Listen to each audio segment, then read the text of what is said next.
And we are live, ladies and gentlemen. Welcome back. I'm TJ, And I'm Kent. and welcome to episode 20, the fan mail episode.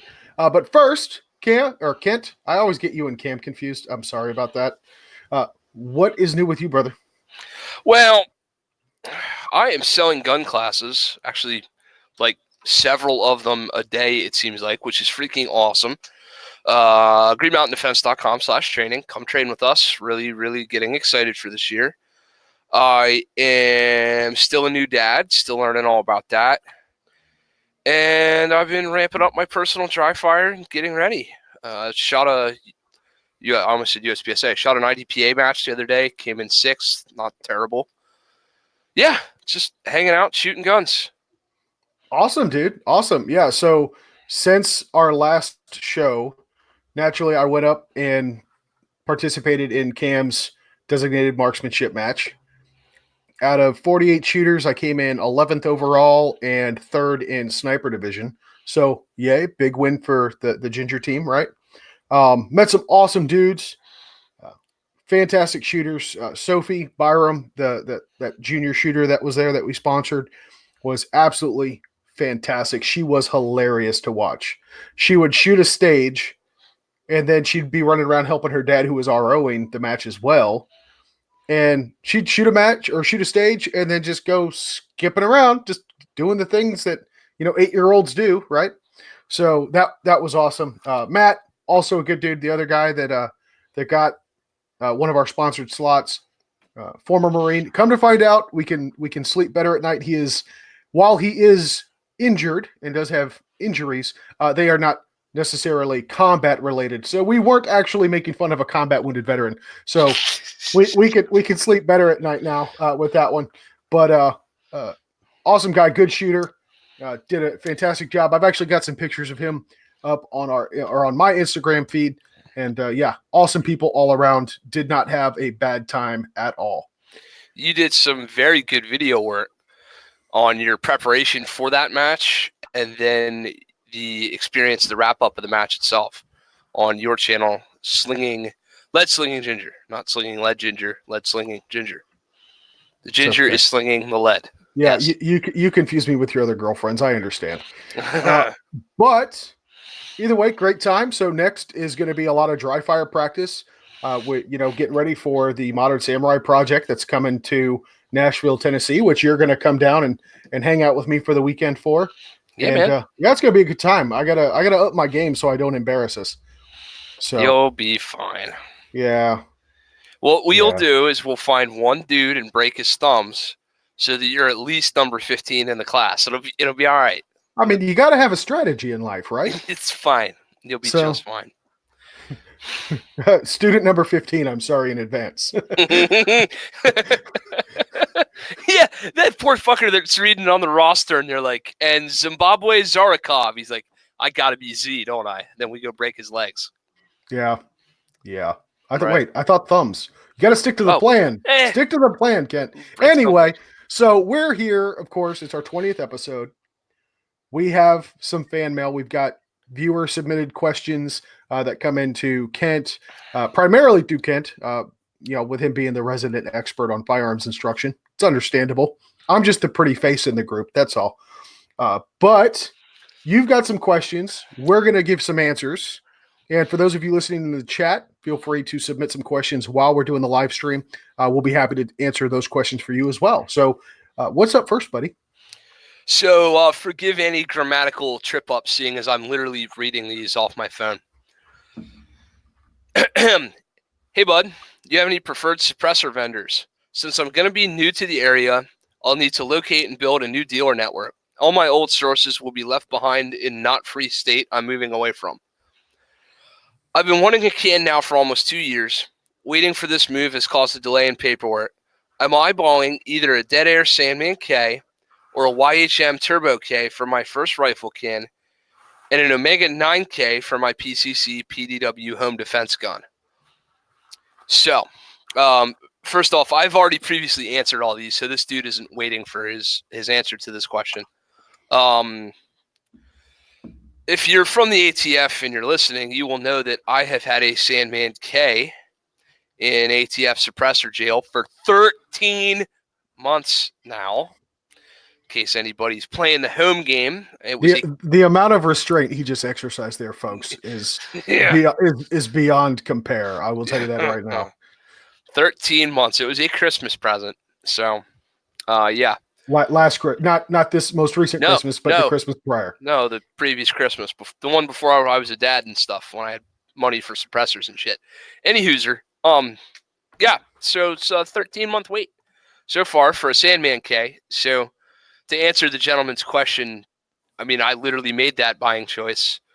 To be fair, it was a gift, but Soph just gave me a gift certificate to the vendor and said, "Hey, buy what you want."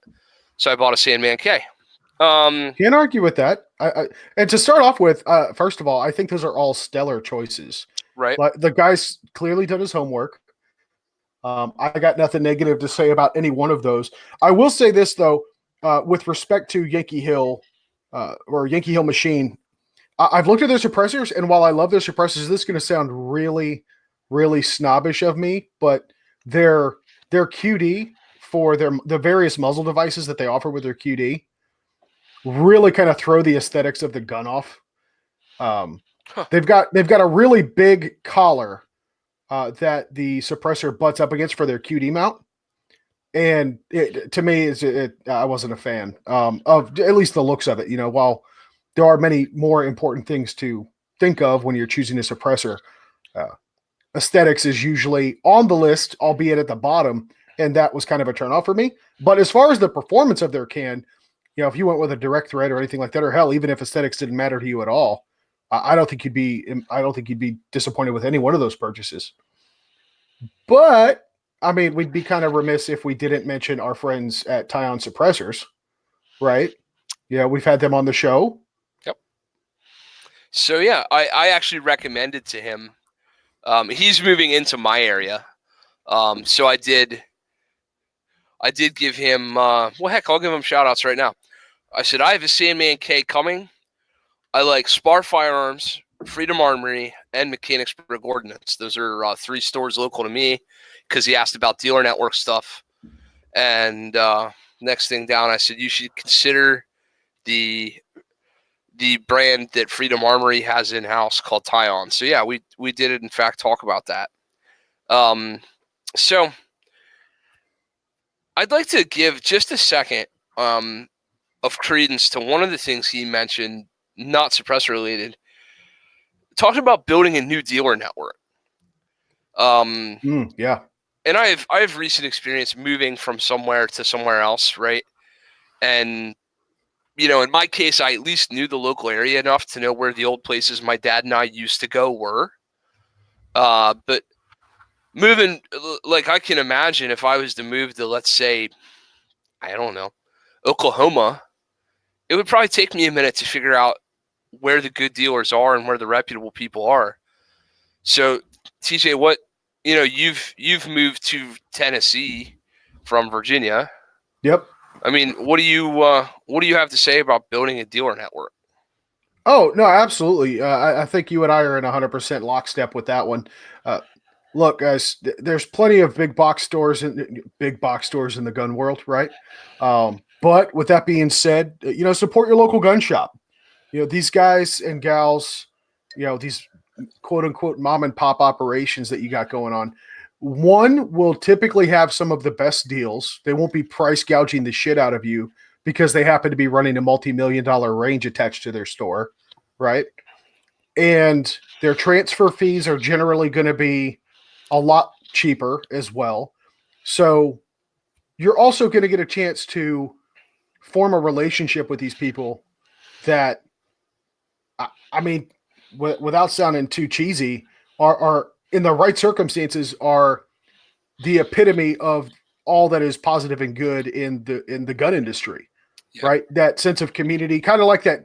I know with my local gun store, when I walk in, I don't even have to buy anything. I can sit down and talk to the guys behind the counter all day long, just like Cheers, right? You know, we sit there, we hang out, we solve the problems of the world. Maybe we buy something, maybe we don't. But yeah, it's just it's fantastic. You got to have those 2 or 3 places that you can go to trust. And like for me, and I'm going to go ahead and give them a shout out here. So for me, I like Ted's. Sporting Goods in Columbia, Tennessee, and over in Murfreesboro, Tennessee. Of course, those of you that follow my personal YouTube channel know that I have a friendly relationship with On Target Shooting Sports over there on that side of the highway. So, a couple of fantastic places here locally. If you're lucky enough to live in a free state that has a plethora of gun stores to choose from, don't hesitate to walk into those local places and just get to know the people behind the counter. Yeah, as you know, for my profession, I travel daily, right? I drive around the state of Pennsylvania for my day job, and as a result, number one, I have a lot of time to talk to my buddy TJ on the phone. Number two, I get into a lot of gun stores just by, I've seen 5 or 6 customers. I take a lunch, I eat a little lunch, and then on my way by, I go, oh, look, gun store, and then for some reason the truck just ends up in the parking lot. I don't know how that really works. My hand just kind of naturally, yeah. Anyway, it's like that. It's like that Tesla feature, right? Where it'll tell you where all the charging stations are. Right. It's like a delving rod. It just takes you straight to the parking lot of a gun store. It does. And one of the things I have come very accustomed to doing is buying something when I go in there. Now, I'm not talking a gun in every place I go in. If I go in and talk to the old guy behind the counter, I get to know him, nice to him, whatever, I want to strike up a friendship. Maybe I look over on the rack and there's a $15 Magpul Glock mag. Mm-hmm. I have 6 gajillion Magpul Glock mags, but you know what?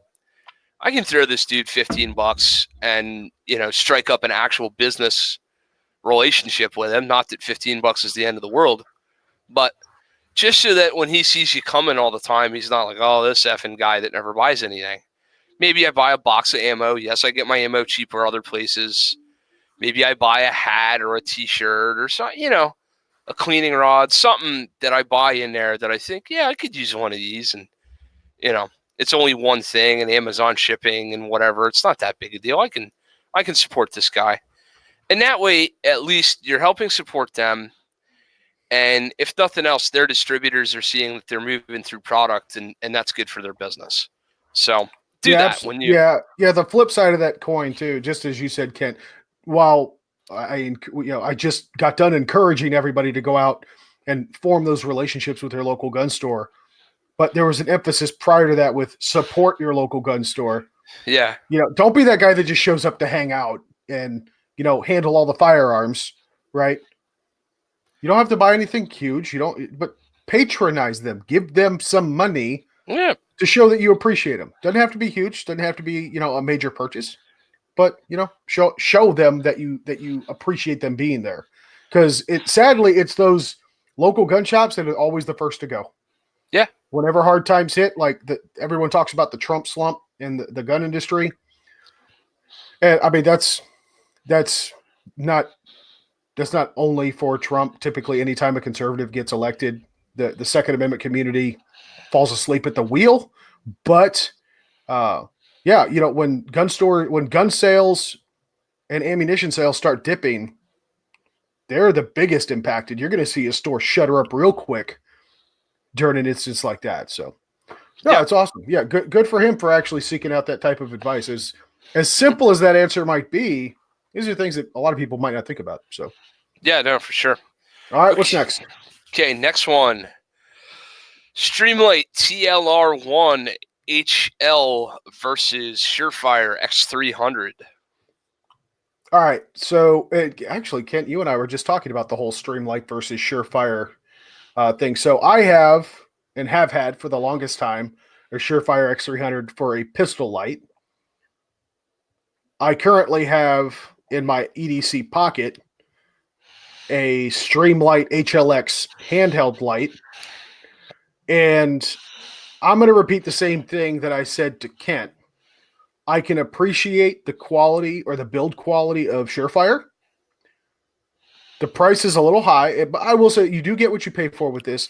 But while the Streamlights are certainly less expensive, and some might connect that with being of cheaper quality or poor build quality, I have not seen any testing that has shown a substantial difference in the durability and construction quality and performance of Streamlight over Surefire. I just haven't. I'm sure there's some out there, but I'm pretty sure for every broken Streamlight, I could find you a broken Surefire. So I can find you 3 broken Surefires on that bench over there, right this very minute. So I'll say this for the pistol light. To answer his specific question for the pistol light, I like the switching and the activation and the overall durability and the footprint of the X300 better than I do the TLR.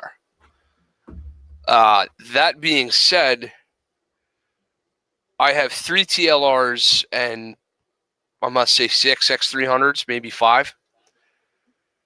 I have yet to break a TLR, and I have broken X300s. There you go.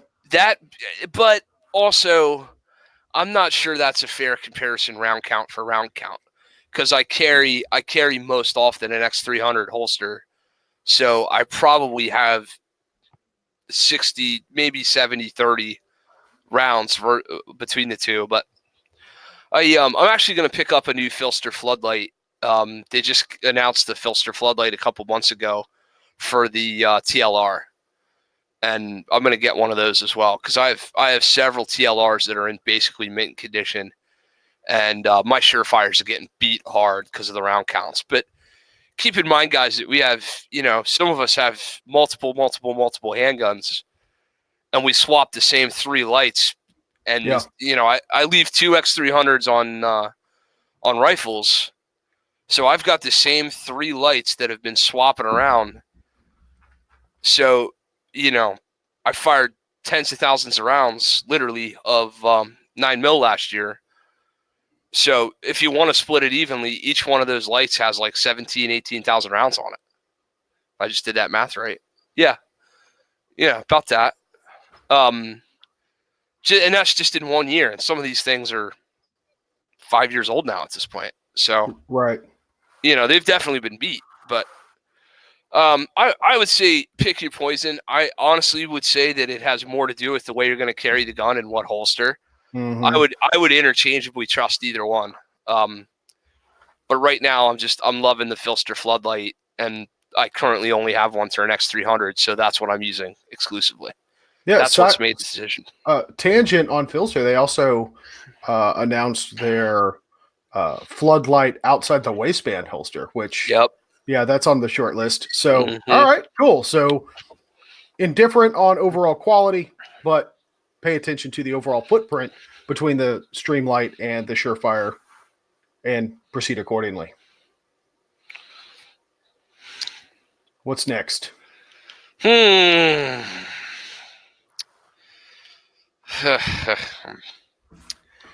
many? I was going to say, you got some in there that are real head scratchers, I'm sure. Here's one. How many is too many for a single instructor to handle on the line? It's going to depend on the instructor. But I would say, regardless of the quality and skill of the instructor, you do get a law of diminishing returns, right? So let me read the question. Yeah. Oh God, it keeps going. Blah blah blah blah blah. Personal info. Names. The worst experience was a single instructor running 20 of us. Less than ideal assistance. There was a couple things wrong with the execution of my drills. I was already middle to the front of the pack to start the class. I received very little feedback to help iron out issues. The stragglers soaked up the majority of the instructor's focus. So that was that in context was a gentleman messaging me, asking me very specific questions about how I run classes, to which I had to kind of prod and say, I feel like you've had a bad experience in the past. Why don't you help me understand what you're trying to avoid? So I didn't, frustrate the guy or whatever. Right. And that's what he shared with me. So you wanted to avoid being inadvertently dense. I get it. Right. Right. So he told me who the instructor was, what class he was at, and where he was at. And then proceeded to say that it was a 1-to-20 ratio. And being that he was a more advanced student, he got very little feedback. Okay. So I've got a couple points on this. So first of all, are you being a good student? Right? That's one thing. I would even argue that if you're skillful enough to be able to identify what you're doing wrong, then don't look for that one-on-one attention while you're on the firing line. Certainly you get a break somewhere in between. Certainly there's a Q&A period. Bring up what you've identified yourself.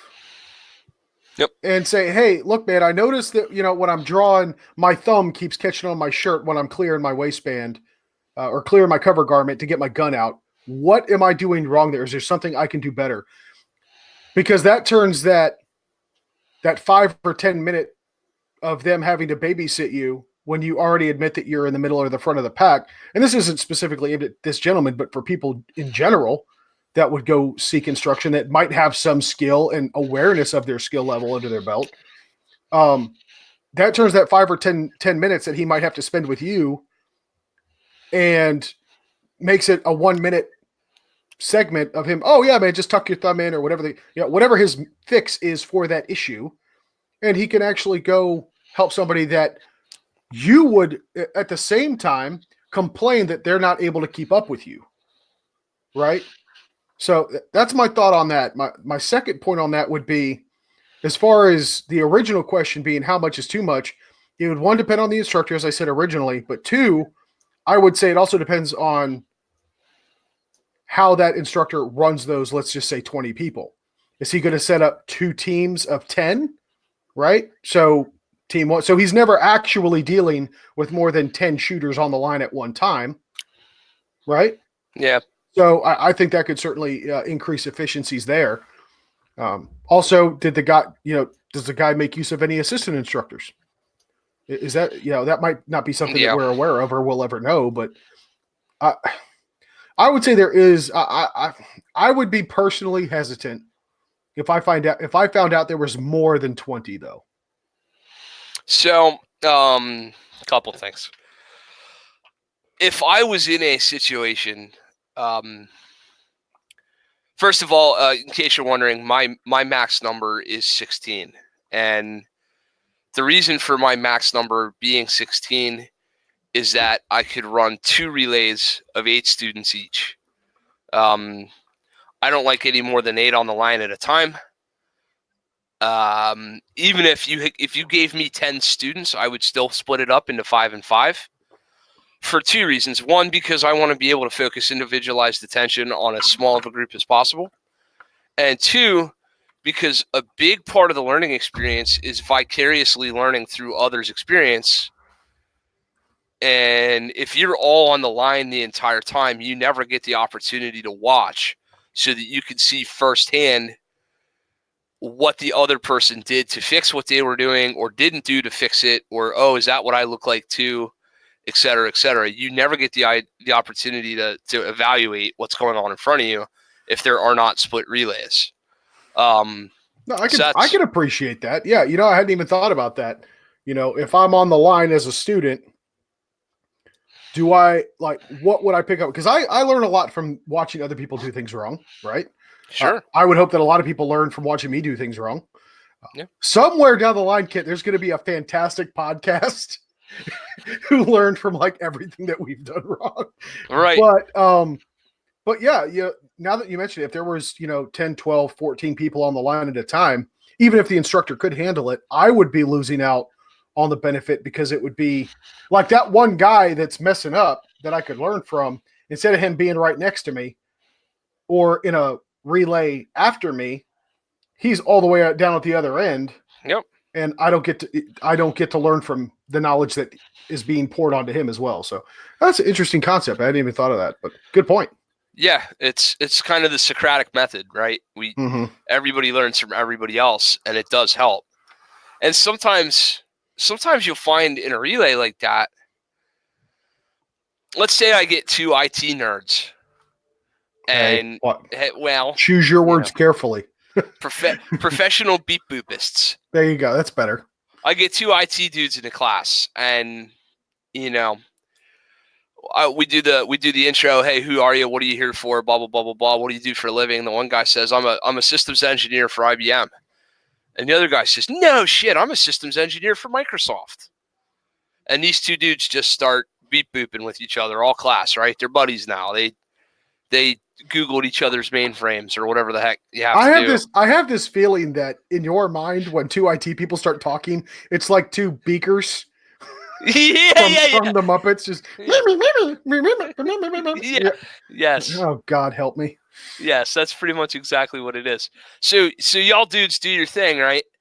And I try to explain something, and I try to explain something again, and I try to explain something again, and the beep booper dude says to the other beep booper dude, oh yeah, it's just like when the paperclip in Microsoft Word is pissed and you have to hit Control-Alt-XYZ, and the freaking light bulb goes off because they've had a similar life experience, and the analogy comes from somebody other than me.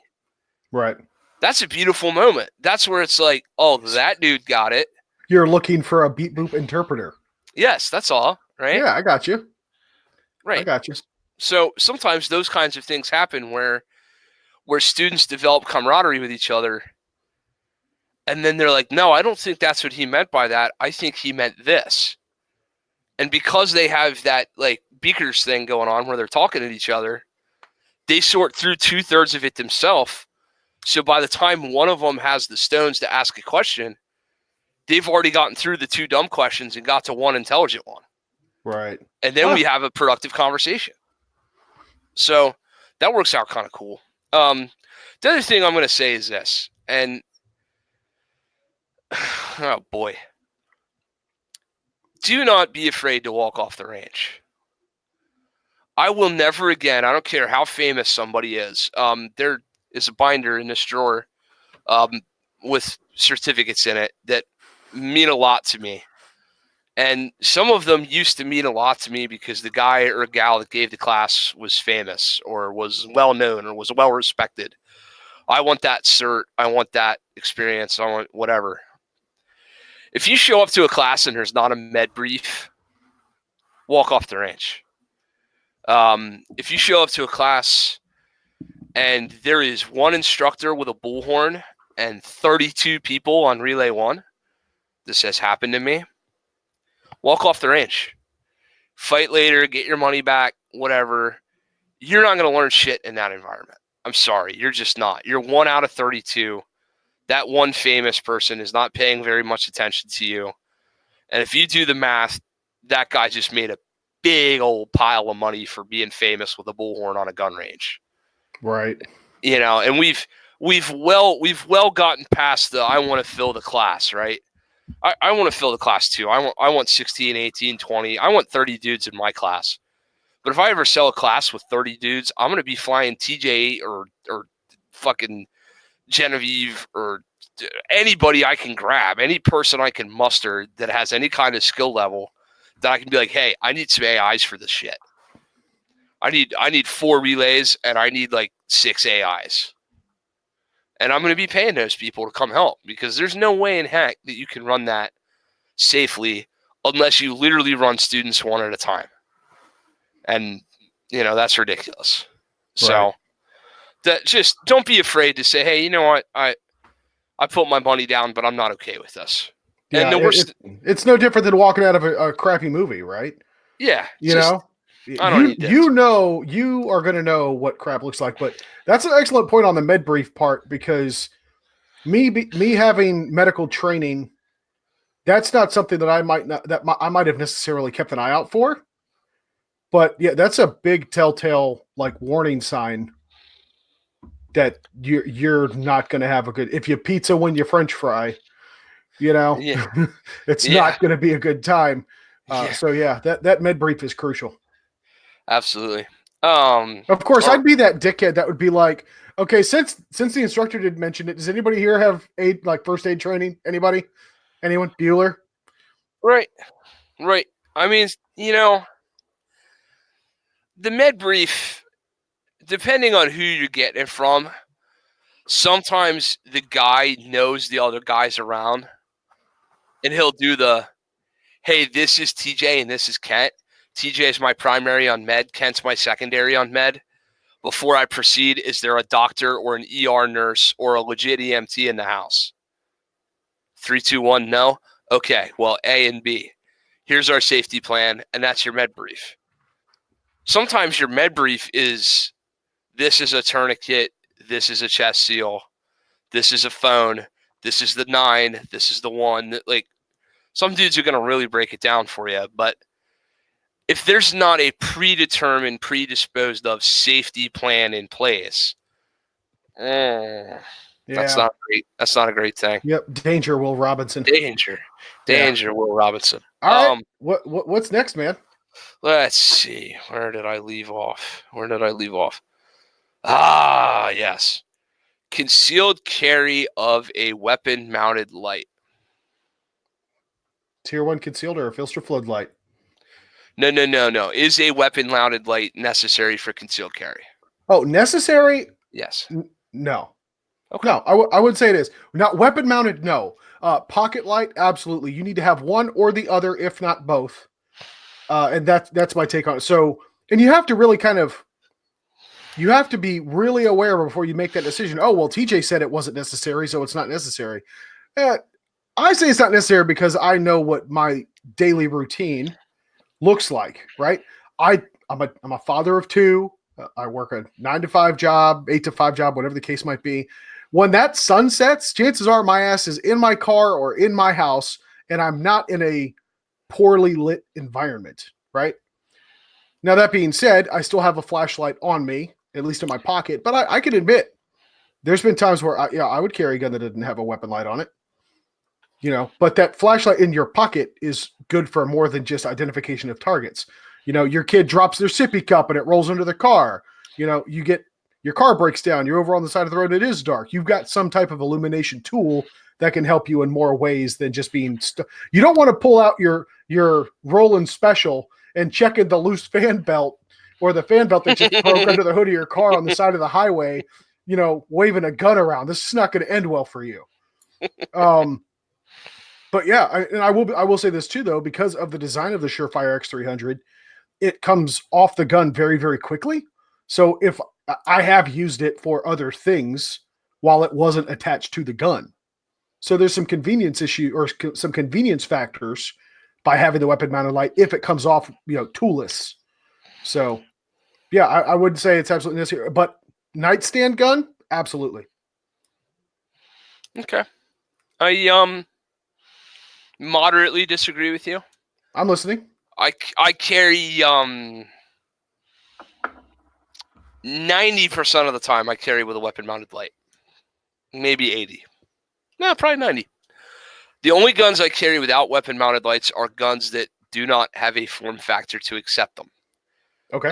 So if I have to really, really, really get skinny and get in non-permissive environments, and I got to carry a Glock 43 or Glock 43X or a Glock 48, and I have one holster set up with a TLR6, so I can even still do that on one of those guns.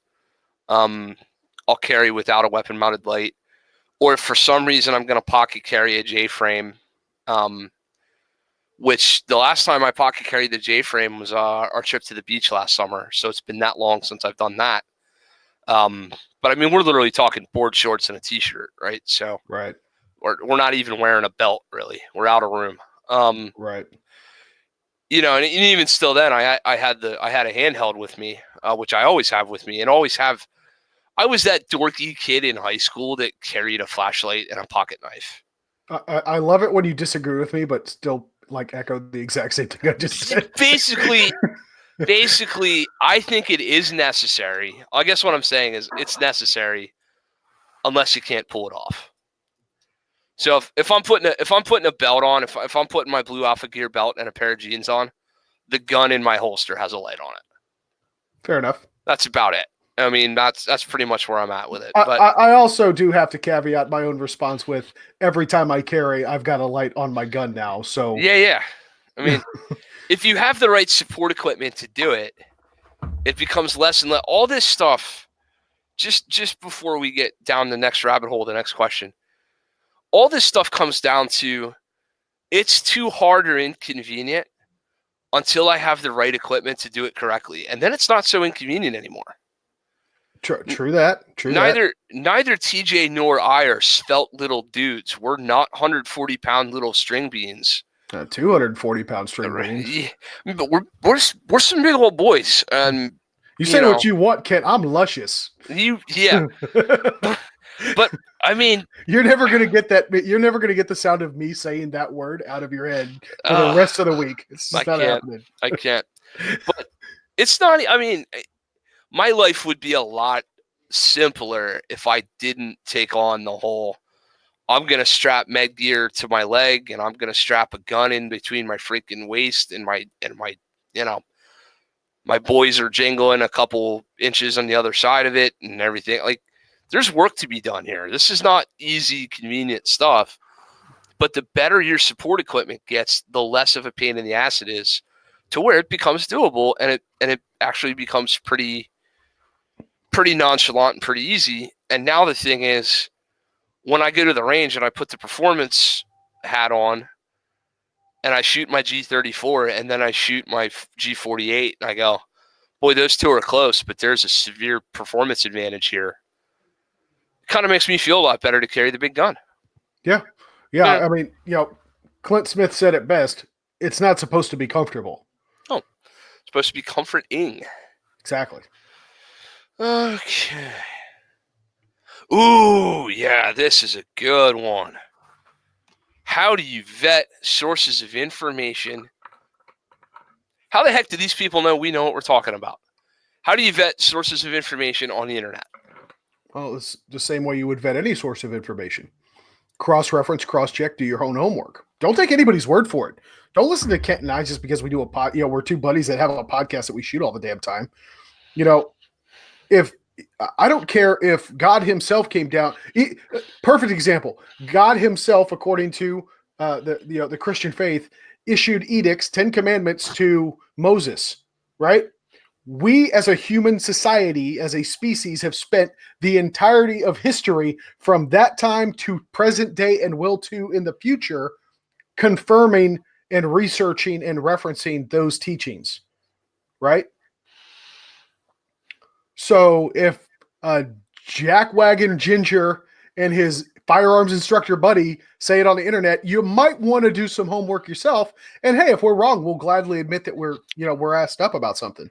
Mm-hmm. But yeah, do your homework, man. Don't take anyone's word for it. Anyone's. I mean, hell, there's stuff that Kent tells me that I'm like, I'm gonna hit the Google machine for that one, buddy. And likewise for him. I'll say things and he'll be like, I think you're full of shit. I'm gonna go, I'm gonna check that out. Let's see if we could think of, give me an example. When's the last time we literally were like, nah, dude, I'm not into that? I mean, it's been a while. We'd really have to think on it. Yeah. I mean, we do talk like every day, so yeah, that's a lot of conversation. But no, hasn't happened in a while.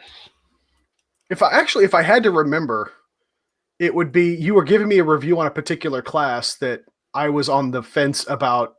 Yeah. And he happens to be relatively local. Yeah. And I'm like, I don't know, man. And you told me that you actually didn't have a whole lot of negative things to say about it. You can certainly see like a beginning shooter going to that class. Yep. And I'm like, no, man. Like, yeah, I think that's probably it. Because when I look at an instructor, I evaluate a few different things. One, can they make me better than what I am today? Two, can they teach me things that I can't otherwise figure out myself? And three, and keep in mind, these are in no particular priority of order. But three being, would I be willing to send my wife or other family member to train with this person? Yep. Right? Like those are my big three criteria for vetting an instructor. And yeah, like you gave me advice and I was like, they might be good for a first time Joe Schmo off the street, but I'm not sending my family to them. So, and sure enough, I went and did some research, and just like we've said before on the show, every class has after action reports or reviews posted somewhere, just like Yelp, where people can give their experiences. Yep. So Yeah, that's in that particular example, it's a matter of frame of reference, and it usually is. Usually when you disagree with somebody who has any kind of acumen or knowledge base, it's only a difference in frame of reference. I will say this. I will give the listener right now a couple of places where I could almost guarantee you that if you got it from this source, it's likely pretty correct. right. So, barring some dude getting through their filters and putting out some shenanigans, which usually gets called and cut pretty quick, Matt over at Primary and Secondary does a great job of curating information. And I would say that 85 to 95% of what I've ever read there or listened to there or watched there turned out to be correct, true, accurate, exactly what I expected it to be, et cetera, et cetera. I have had some frame of reference differences with some people that have said some things where that may or may not work for them, but it does not work for me. And one of the things that they say over there all the time is works for me is not a valid. If you say this is the best holster ever because it works so good for me, and you have no other frame of reference of holsters, you have one gun and one holster, and you're on concealedcarry.com Facebook group reviewing holsters. The problem is, oh dear God. no, I'm serious. No, No. this happened. Like, Yeah, I believe you. Yeah.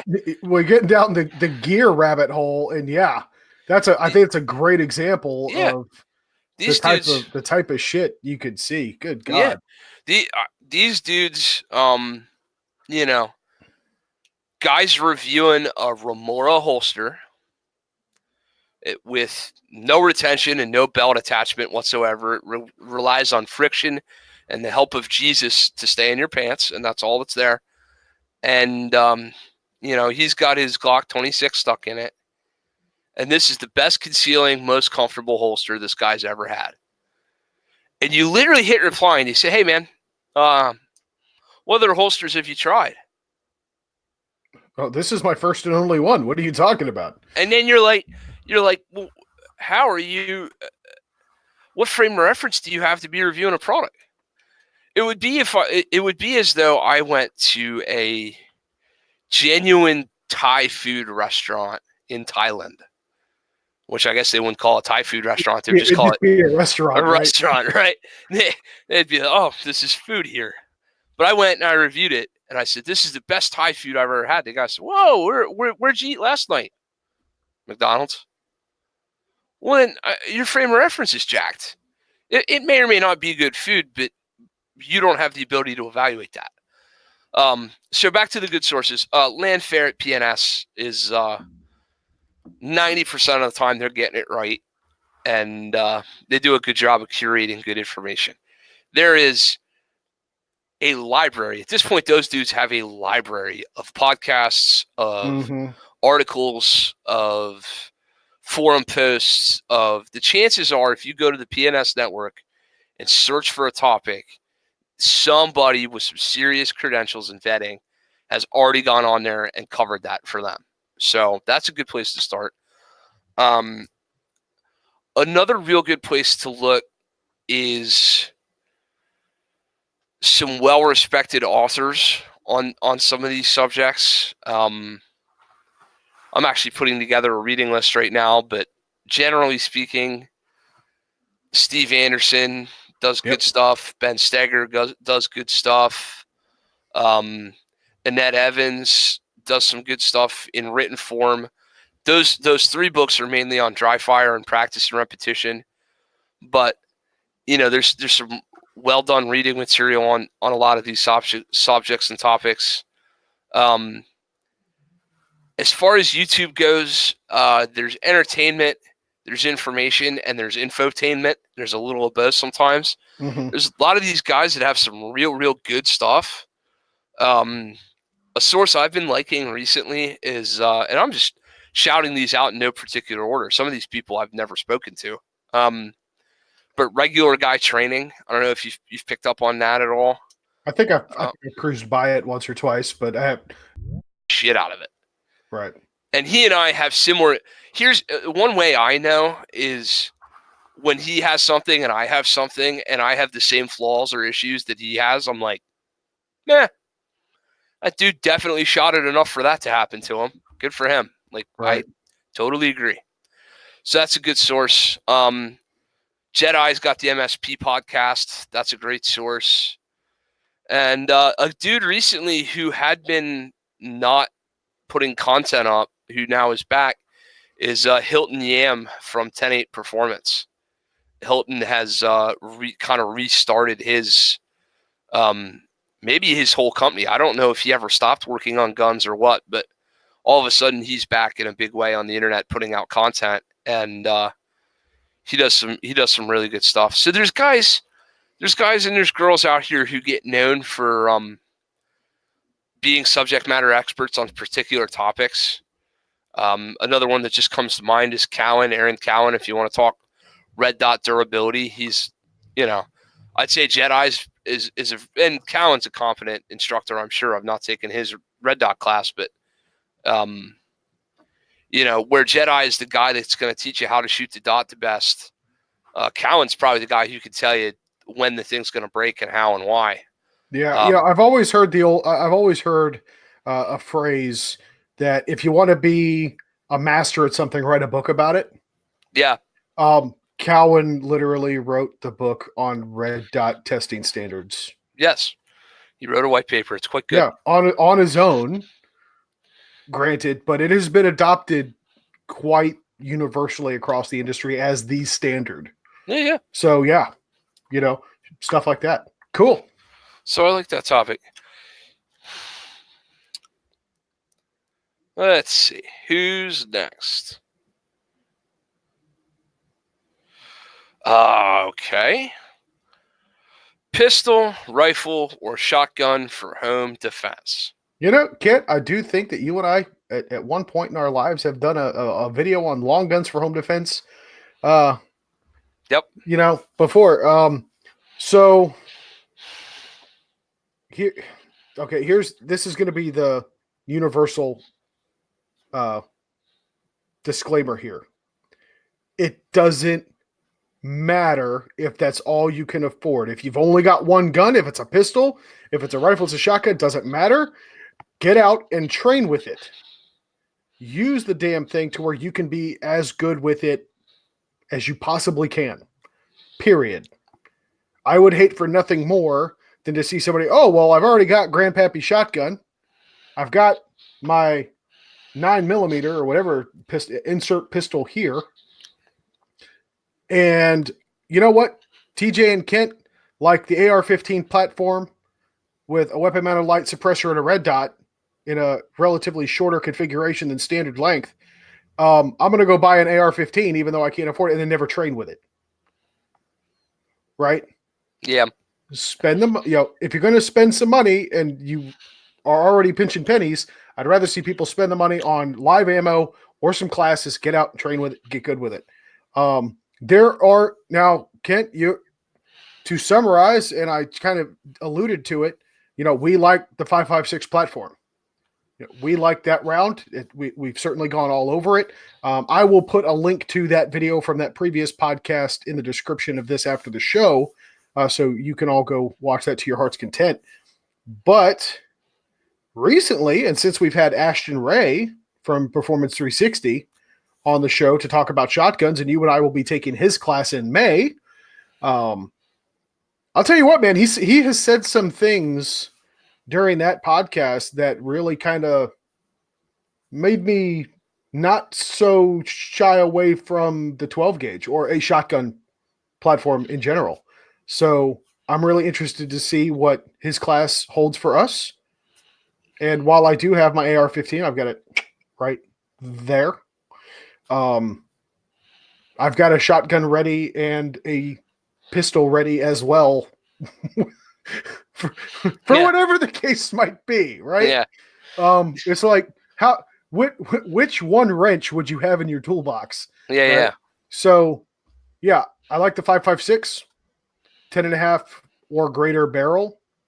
No more than 16 inches if necessary, if possible. Weapon light, red dot, suppressor if you've got one, and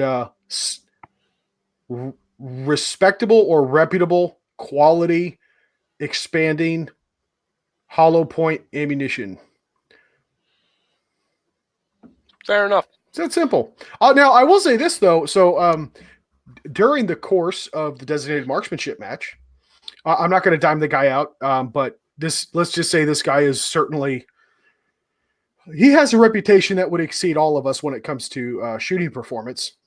This guy is one of the he is a pro. This guy is somebody I would, especially when it comes to shooting, aside from him just being an awesome dude. With respect to shooting, I respect him a lot, and I look up. I could say soundly that I look up to this guy as a professional shooter and a guy that knows his shit. He actually brought up that he got a chance to witness some FBI or he got to go to the FBI labs and witness some testing with various types of ammunition in close quarters and what they can do to soft tissue. And he actually said that 55 grain varmint rounds are fantastic for terminal ballistics. Not just that, but they generally will not go all the way through a soft target. And it falls into that category that we talked about heavily during that podcast with, if you miss and it hits something hard, like a wall, pipe, whatever have you, 2x4 stud, it's going to destroy itself before it has a chance to get through to the other side and really do any serious damage, at least minimize the chances or the probability of serious damage to an unintended target. Yeah. So my answer to this question is yes.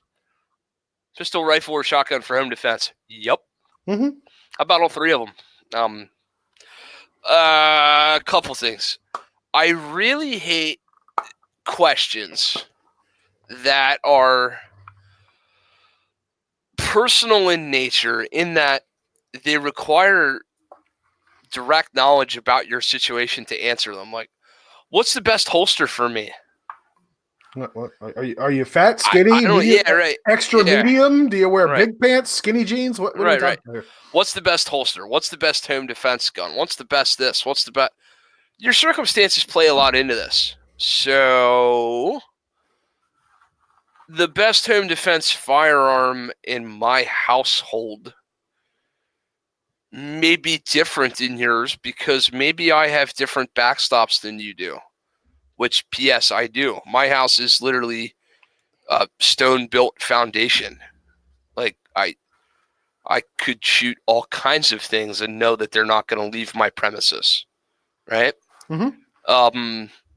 And especially the garage wall is stone and cinder and all. So from where I exit my bedroom to fight through the hallway, which is the most likely place I'm going to have to take a shot from, the direct backstop to that is the garage. Mm-hmm. I could pick anything out of the safe that's in the room behind me and go hang up on that wall, and I'd be all right. So you run into the bigger dilemma of shit. Which one do I choose? Yeah. I'm like, nah, I'm feeling froggy. I'm gonna run the AR-10 tonight. Let's see what the hell happens. Yeah, 308, baby. Let's do it. Here it comes. But no, seriously. So that's a factor. Accessibility is a factor.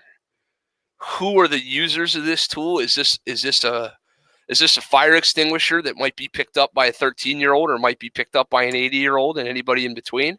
Yep. Is this just my gun? Am I single? Am I alone? Am I going to have to marshal kids around? Do I need a hand-free? Do I have cell service? If I don't, do I literally need to be managing a landline phone while I'm holding a handgun in my hand? There's all kinds of stuff to be dealt with. So your home is going to dictate what's the best tool to defend it. And quite honestly, so is your skill level. Yep. If you're a master class USPSA shooter and you shoot a rifle twice a year, I don't know, man. I might be picking up the G34. Right. Just saying. And I'm gonna flip the tables on this one. I would even respond with, for anybody that might even be thinking about asking that question, because it's going to come up again. What plan have you made for your home Yeah. defense situation, right? So have you talked with just like a fire drill? We talked about this was a big deal in the 90s and into the early 2000s. I haven't heard much about it being circulated. Like my son hasn't come home and said, well, we practiced a fire drill today. Now, granted, and sadly, they're practicing active shooter drills, but just like you should have a fire escape plan for your home, you should have a home burglary plan. Are all the kids going to stay in their rooms? Are they going to converge to your location? Are you going to converge to theirs? Have you thought about communications with law enforcement if in the event that you have a home invasion situation? I actually heard a really good tidbit from another YouTube channel. This guy doesn't post very often. I don't want to dime him out, but he actually brought up the idea. He goes, dial 911, put it on speaker, and slide it across your room.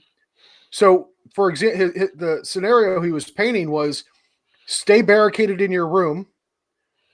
Don't go out and engage. Don't look for the trouble.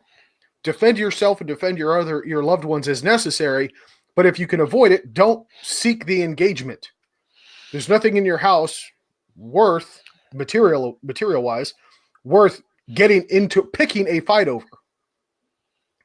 But he said, if you're barricaded in the back corner of your bedroom and the door is in between you and the hallway where you might have to go in the event that the bad people pick the fight for you, put it on speaker, slide the phone across the room into the corner by the door, and that phone call is recorded. It's going to pick up everything that's being said, what's being in the house, or what's going on in the house, at least audibly. And if you have to move, you can focus on manipulating your weapon of choice and managing the people in the building as well. And the phone is still going to be within a solid earshot where law enforcement and emergency services can hear you.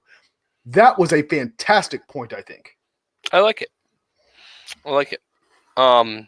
So yeah, while we can talk about, and we could continue this debate for another hour and a half on what's the best platform for home defense, but I would leave it at, what have you done and discussed with your family about a home defense plan? All right. So this is one that I'm hoping someday to be unqualified to answer, but I get it a lot because I'm currently still qualified. It's all about concealed carry for fat dudes. Part of me wants to be like, fuck you, but part of me is like, yep, that's me. So might as well answer. Best holster for a bigger guy, best belt for a bigger guy, best pants for a bigger guy. Do you take a Lipitor or do you do 2 aspirin a day to keep from having a heart attack on the range? Fat guy stuff. So, a couple things. I'm a lot less pudgy than I used to was. That's first. But I'm still pudgy. Maybe even fat. I carry this right here. This is a Filster floodlight. That is a full-size G34. That Filster floodlight fits a LTT Beretta. It fits a Roland Special Glock. It fits a G17. It fits a, what else? Walther PPQ Q5 match steel. There's not a gun I can't carry and conceal. That's part one. Barring that it has a weapon light on it. Yes, has to have a weapon light on it. If not, I'm going to duct tape the weapon light to it, and it'll work for one shot. Support equipment is key. So the right belt, Blue Alpha gear, is good. The correct holster, floodlight, also good. The need for some pants that accommodate this option is a big thing. Flex denim is your friend. Hell yeah! I'm currently really enjoying the 511 gun guy jeans that they don't scream gun guy at all. They just look like jeans. Yeah. For the love of God, just as a side note, avoid dressing like you got dragged through a 511 catalog. Yeah, you know, do what you got to do. Well, I mean, but that being said, that's not to diss 511, but you know what I'm talking about. The khakis with the combat boots and the button-up shirt that may or may not be plaid and or flannel. Like, guys, don't scream defense contractor. That we stick out like a sore thumb. And don't wear a fishing vest in the middle of deer season when ain't nobody going fishing. Mm-hmm. So yeah, but yeah, it's totally doable, and you don't have to make too many concessions. And quite honestly, yeah, you can appendix carry as a fat dude. I was in the mid threes before. Now I'm in the mid to high twos. I'm like 266, 267 right now, depending on a glass of water and a piss. But yeah, I mean, you'll know it when you see it. You'll find the right system. It's absolutely doable. And some of y'all are just bigger dudes because you're bigger dude. I mean, I'm way too big for my height, but there's some guys that are just big guys, right? They're never gonna lose any weight. So, you know. But my small of the back carry. Yeah. Go check out my articles on thegunpoint.com, folks. The number one choice of recently murdered church deacons everywhere. The Galco special. Oh, God. Too soon. I'm sorry, man. It took that guy fucking 78 seconds to get his gun out. Poor son of a bitch. At least he had the balls to stand up, though. I'll give him that. Right? But yeah, appendix carry, strong side. Either way, get out and train with it. Jesus Christ. There are plenty of people out there, no matter where you carry or how you carry, as long as it's adequately concealed to abide by your local laws, shall not be infringed, right? But as long as you're abiding by your local statutes and you are concealed by the letter of the law, I don't care how you carry, but damn it, you better be quick with it. And you better be accurate with it. And that requires training. I'm pretty sure there are people that can hide a Desert Eagle up their ass, and if they trained with it hard enough, can draw that thing faster than I can from my appendix holster. Okay, I might be exaggerating a little bit on that one, but you see where I'm coming from. I was just doing dimensional calculations, and it's best that you don't. Oh, God.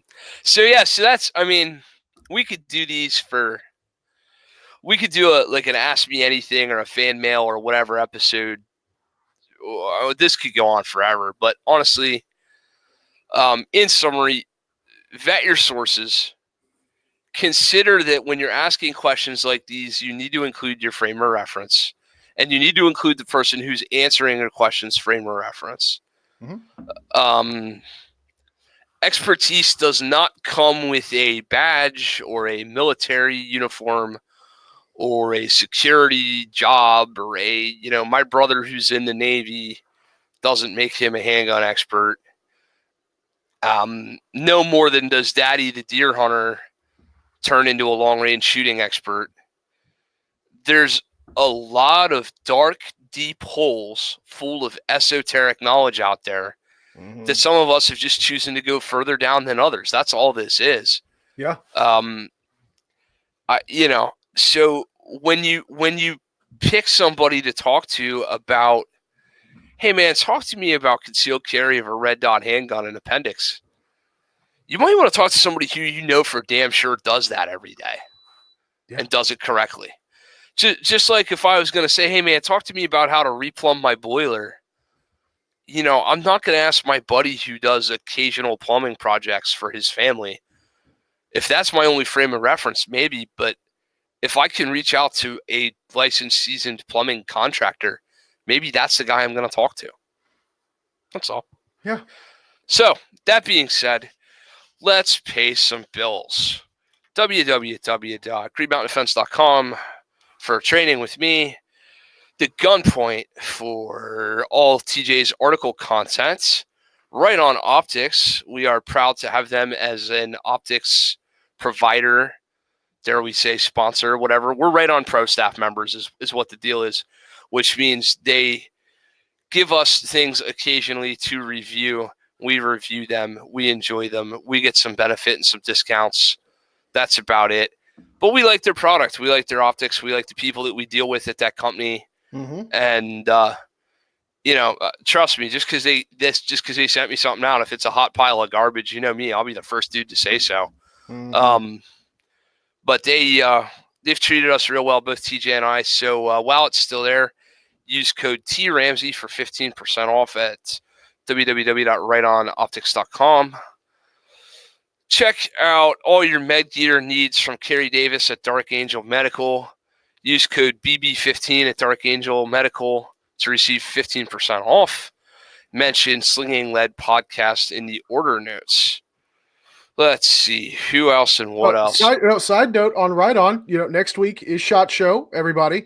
So if you get a chance, if you happen to be in the Las Vegas area, swing by booth number 428 to see Right On Optics. Tell them TJ and Kent said hi for us because we won't be there, sadly. But they're also going to be having a happy hour, dude. They're going to have some beer. Oh, yeah. Yeah, go get you a cold one. I literally think that's why Corey's going to Vegas for that happy hour. Yep, to fall off the wagon. Yep, I knew it. That's it. That's all it is. College kids, man, I tell you. Them damn college kids. And also, they did just launch their new 2020 lineup, which you can see at rightonoptics.com. All their new scopes, everything has been completely revamped. The pistol red dot, the Right On micro dot, all that stuff, all brand new stuff. It's a really, really impressive setup. What you got, Kent? That pistol red dot doesn't suck. You heard it here, folks. That freaking pistol red, Jesus Christ, I should have talked about this earlier. I have 1,000 rounds of 10 millimeter on that pistol red dot after 3 sessions. Yeah, not a problem.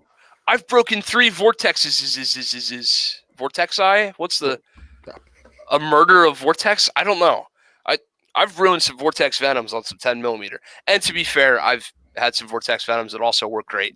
But yeah, man, sample size of 1, but I like that little pistol red dot on a recreational fun gun, such as a 10 millimeter for hunting or a competition gun or whatever. The only reason I'm hesitating about a carry gun, besides unknown long-term durability, is its auto shutdown feature. So it does that auto shutdown every 4 hours, no matter what, and that's just too short of a battery interval for me to trust myself to remember. So you can't really carry it. I don't want to spoil nothing, but that might not be a problem all that much longer. Just throwing that out there. But right, yeah. What else you got? Right On pistol red dot doesn't suck. Teespring. Check the links for t-shirts such as the one that TJ is wearing right now. We got some awesome shirt designs coming, so check those out. We got mugs, we got all that kind of other stuff up there. And we just today launched a Subscribe Star, which is like a Patreon, but for freedom-loving patriot Americans who eat bacon and shoot guns and don't negotiate with terrorists. I mean, to be fair, vegans are allowed too. They may be shunned. We reserve the right to shun you. While we love you, we reserve the right to shun you for not eating things with faces. That's all. Just saying. But TJ will have the link in here for the Subscribe Store, where you can go and pay us monthly for additional content. So what we're going to do on there is we're going to do a series of short videos, maybe some dry fire stuff, maybe some opinions and rants, maybe some updates on products that we're reviewing, but we're not ready to release a full thing. Like right now, I could easily give you guys a 5 or 6 minute video on the Right On pistol red dot, like snap now, and go through it on Subscribe Star. So we're going to do that. Yes, there's a paywall. Yes, we are asking you for your support. This marks the first time that either of us, either in our separate ventures or together, have ever asked the actual consumer of the product to pay for anything. So you guys have been getting hours upon hours upon hours upon hours of entirely free content, and you will continue to. We're not going to stop doing the live show. 100%. We're not going to stop the live show. We're not going to stop the podcast. We're not going to stop our personal YouTubes unless they throw us off for doing something that they don't like us doing. But point being, free thinking. Yeah, God forbid. point being, we've given away an awful lot, and if you value what you've received here, throw us a couple bucks and help us on a monthly recurring basis so that we can keep bringing you content and so that I don't have to take my baby to Gerber commercial tryouts. I really don't want to take my baby to Gerber commercial tryouts. Yeah, they get that child star syndrome, and then next thing you Right. know, they're playing. Right. One day they're playing with alphabet blocks, the next day, hookers and blow. It spirals out of control, kid. It's an epidemic, I tell you. Maybe one of the videos we should do is a mock commercial when I take James to his first Gerber tryout. Oh dear God! Would y'all pay a couple bucks a month to watch that? It could get interesting. It could. But anyway, yeah, that's what we got. Other than that, training classes are posted on my website. Stuff's filling up real fast. TJ's writing the articles. Everything's really spinning up and going well here. So support us, please. Help us in some way. If by no other means, then like, favorite, subscribe, share, bring a buddy to the show, show somebody our content and what we have to offer, and treat each other real well. What do you got coming? What do you got? Anything? Classes, and more classes. Work, of course, is always a thing, but still not using that as an excuse to not get out and train.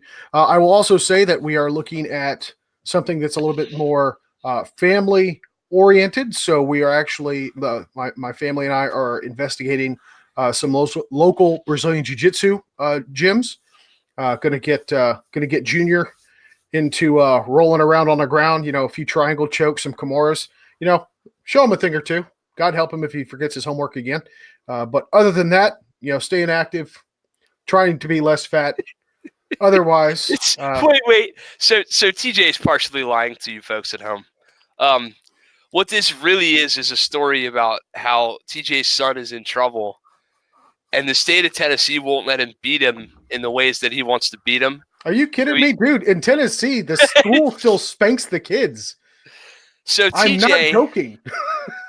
TJ is going to take his son to Brazilian Jiu-Jitsu and pay other people to beat him. Oh, it's other kids. It's not illegal when it's other kids. I'm just saying. Right. That's all this is. So, but yeah, no, good bonding experience. Everybody wants to be a little bit more active, and what better way to stay active than to get your family involved? Good bonding experience. I studied martial arts when I was younger. I wrestled when I was in high school. Did some combatives when I was in the military, and combative sports have always had a special place in my heart. Not just for the discipline and the life lessons and moral fiber that it can develop, but it's very humbling when you don't have a whole team to blame because you got balled up in a particular competition. It really puts on a lot of self-responsibility or personal responsibility on the individual to perform at their very best. And it really helps identify when you fail to do that, what you need to work on. So it's a very humbling experience. I think it's good for all kids, not only that, but to know how to defend themselves. A lot of these schools have anti-bullying classes, things like that. I was, this might surprise you, but I was bullied when I was growing up in school. And with the advent of the internet and social media, it's only gotten worse. While I did get bullied, there were plenty of other kids in my school that got bullied as well. And it's kind of universal throughout the world, right? There certainly weren't getting to the degree where kids were wanting to harm themselves or others. So I think it's an important staple that we need to address. It'll help developing those self-defense mindsets. And again, being personally responsible for not just yourself, but being responsible and showing care and love and appreciation for others. So yeah, all around, it's a fantastic idea. Just got to make sure it's going to work out logistically as far as like timing, getting to and from work. But other than that, I'm hopeful that we'll be able to make this work. But yeah, man, never stop growing, never stop learning, and never stop getting outside of your comfort zone. That's really kind of the nature of the game. Cool. But with that, folks, I appreciate you all. I know Kent does as well. As Kent said, if you're new here, be sure to like, share, and subscribe. Hit that notification bell so you can be notified every time we go live. We do try to post something every week for you guys. We love having you participate in the live chat. Don't hesitate to send us your questions. You can message Kent on Green Mountain Defense. You can hit me up, Let's Sling'N Ginger. Hit me up on my YouTube channel or Kent's YouTube channel. You can email the podcast at slingandleadpodcast@gmail.com. We'll be happy to take any questions or feedback you might have. And until then, everybody, God bless you all. Take care of each other. Get out and shoot. Toodles.